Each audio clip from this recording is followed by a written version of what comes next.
They screamed over spreadsheets. Words like equity drop, exposure, and breach cut through the air like broken glass. The conference room pulsed with panic. Suits pacing, fingers stabbing at tablets, voices layered over voices. Behind the frosted glass wall, the world was crumbling in percentages. And right outside that room, holding a mop bucket that squeaked every third wheel, stood a woman no one ever saw. Janet McAllister, 43, mother of one, sister to a fading woman on dialysis, employee ID, cover 8846, night shift janitor. She wasn't meant to be in the room. She wasn't even meant to be noticed. But she was there. She heard everything.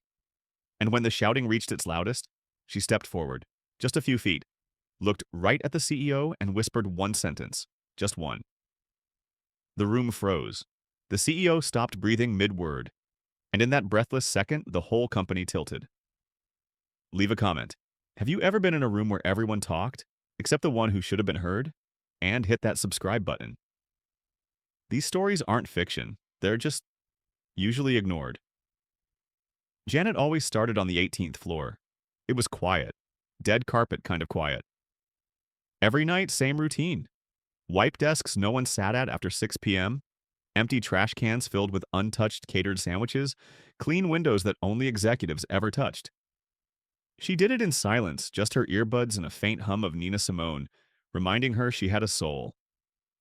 But that morning, yes, morning, she'd been called in early. Emergency protocol, her supervisor said. Some big board meeting, no details. Just be there before 8. She showed up in her gray uniform, creased clean. The name tag hung sideways, the thread loose on one corner. She tucked it in her pocket. Her left knee throbbed from old scar tissue, the kind she couldn't afford to get checked out. But she still moved with purpose. Not pride, not defiance, just presence.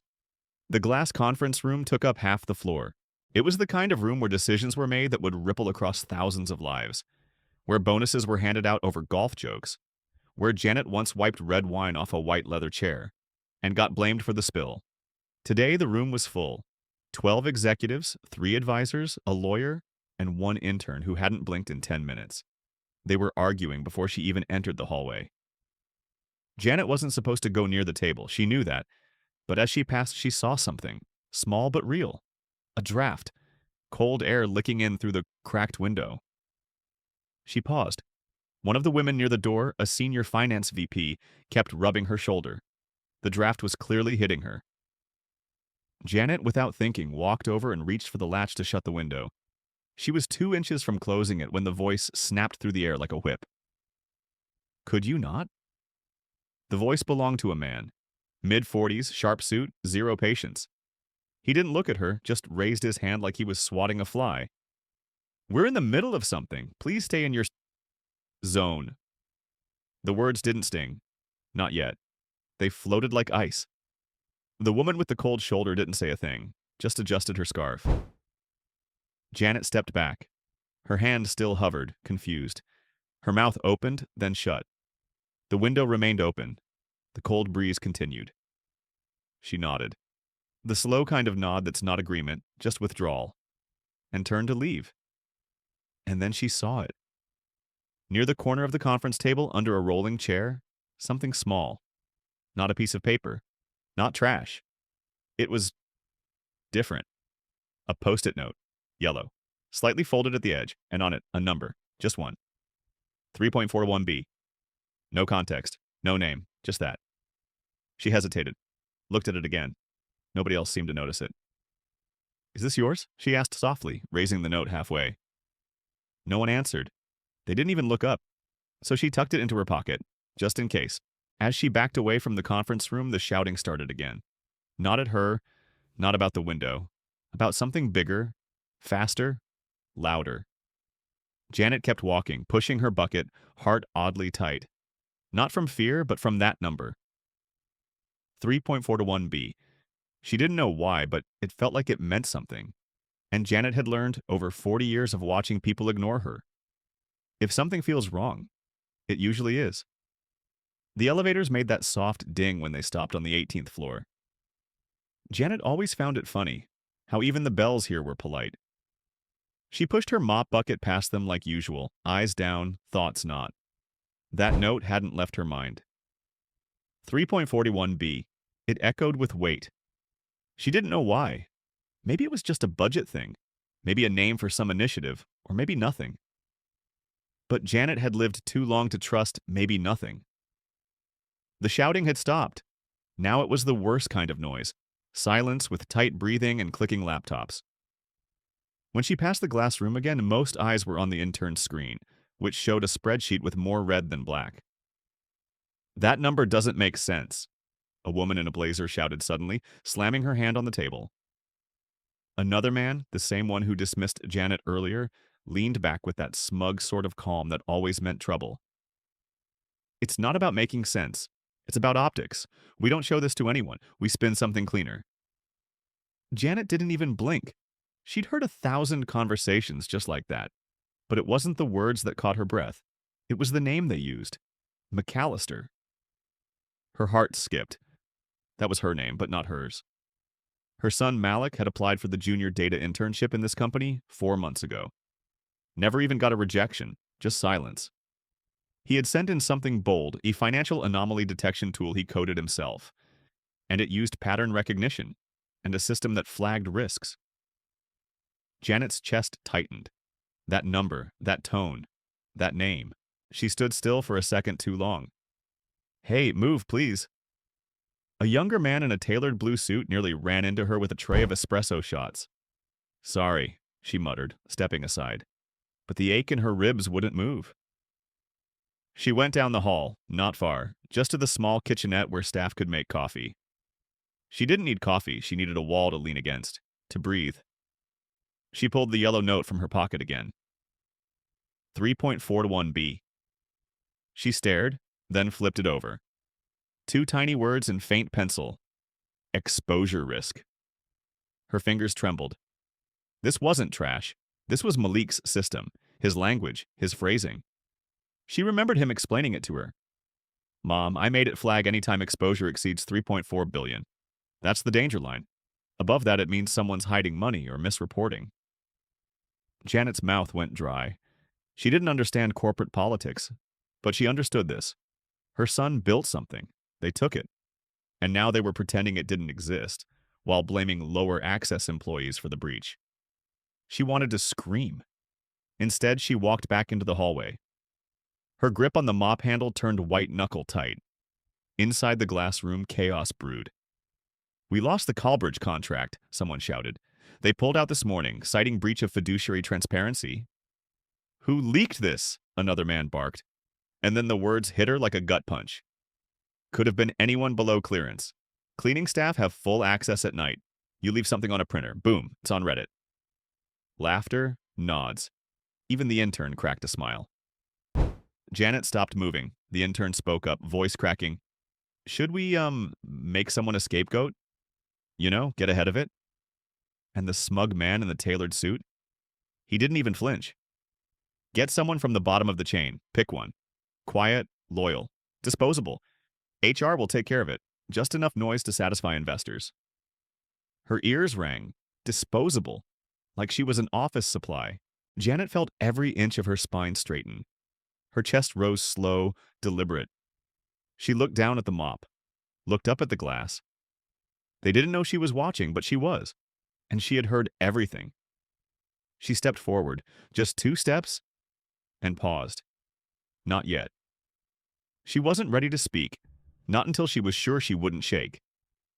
Instead, she walked back to her cart, pulled out a clean cloth, began wiping the glass wall of the conference room. Slow, circular, deliberate. Let them see her. Let them pretend they didn't. She was done being invisible. And as the executives inside began to spiral deeper into blame, projections, and fear, Janet was just outside, preparing, not to clean, to speak. The yelling inside the room grew teeth. "We need names, now. Legal's asking if we've done internal sweeps. Start with anyone who doesn't show up in the budget lines. The janitorial crew has badge access overnight." Every word was sharper than the last. Executives talking over each other, choking on buzzwords like containment and narrative. Papers flapped, voices cracked, And still, nobody looked outside the glass, except her. Janet watched them from just beyond the conference room wall. Her reflection stared back at her, ghost-like in the polished surface. A woman in gray, a mop in one hand, the other clenched at her side. No one knew that her son had stayed up for 3 nights straight building that tool. No one knew she'd given up a night shift to buy his coding books. No one cared. They never had. The cold from the open window swept through the corridor, the same draft that started this morning's spiral. She didn't bother closing it this time. She wanted the room to feel what she felt. As she opened the door to the room, the noise dipped, but only slightly. "Sorry," Janet said flatly. "Just need to clean under the back table." The one labeled C-Suite Only. The one no janitor ever walked near during meetings. A few people glanced up, annoyed. No one told her to leave, not yet. She didn't go to the back. She walked straight to the center of the room, stopped, looked at each person deliberately, and then she spoke. Her voice wasn't loud. It didn't need to be. "The risk number is real. 3.41 billion. You already passed it. And the leak didn't come from below, it came from your reflection." Silence. Complete, terrifying silence. 12 heads turned in slow motion. One intern choked on his breath. One woman whispered, "Wait, what did she just say?" The man in the tailored suit, the smug one, was first to speak. "Excuse me?" he said with forced authority. "You're interrupting a closed—" "I'm interrupting a lie," Janet cut in, her tone flat as concrete. "And you already decided to use me as your fallback. Don't deny it. I heard you, word for word." Another silence. Wider.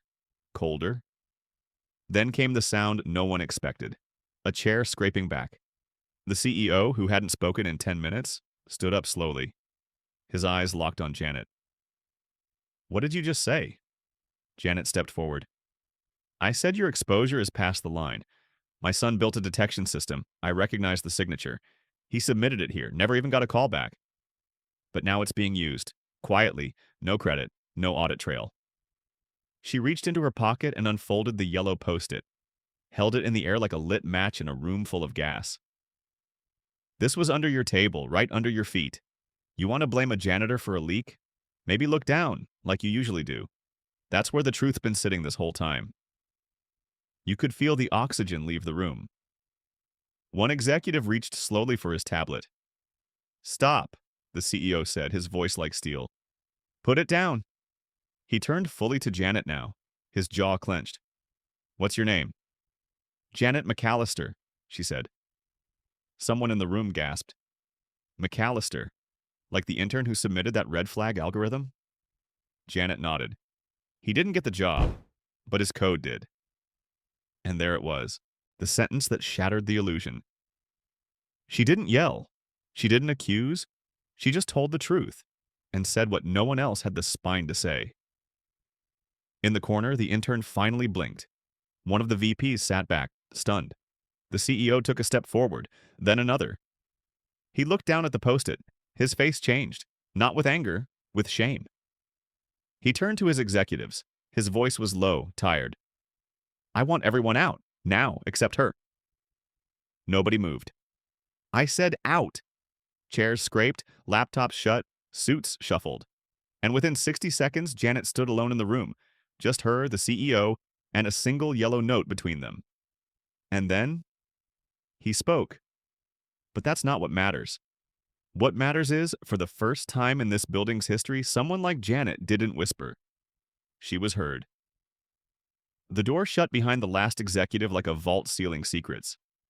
Now it was just Janet, the CEO, and a silence so thick it had weight.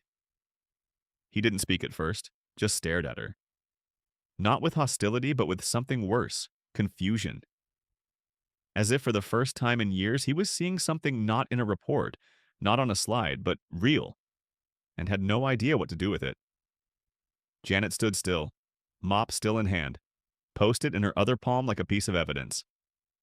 He stepped forward slowly, picked the note from her fingers, turned it over.